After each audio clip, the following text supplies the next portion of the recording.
deputy. Isewinjo ka. To osenyadhore lela omane mar deputy. Aya. Wach mogik ka Daktari Koche. Wach siaya.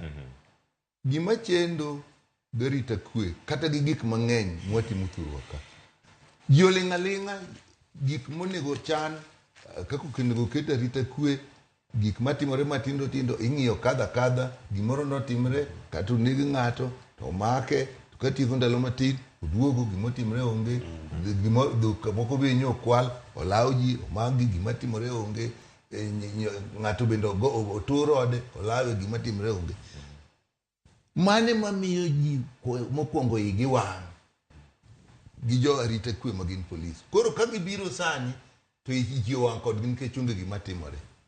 Mar ariyo, gin kadine ni ginono gimatin kotimore tinono manwang' ng'amotime matere matweye to ji bet kod luoro kendo luor ne joma rito kwe. To ka koro achiel otimore ni koro neg polis, kore ka piny duto tuk ginon mana joma notimo gini to giwe jopiny odagi. Kata ka gidwa rito okochuno ni nyaka dar ji.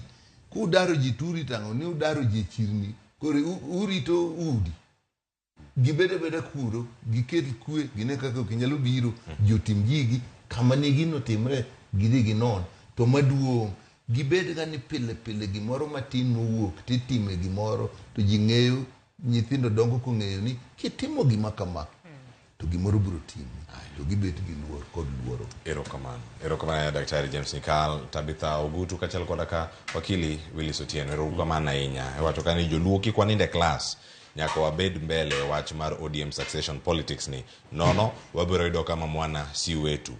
An one of top Luo political commentator Nairobi ka Engineer Lazaro Kanyamboko wache kamano mane makilo e giko giote ma wuoro ma wasomo karkagi moko wasomo orgi ne joiso duore chenro mar mbako romo odhi somo gi ka otayo twake chal mar uchumi mapacho kae na taye chenro kinyima kawuono nyinga Cleophas Oloch jakisumu kanya kwar mokeo nyaka chisango orit masani.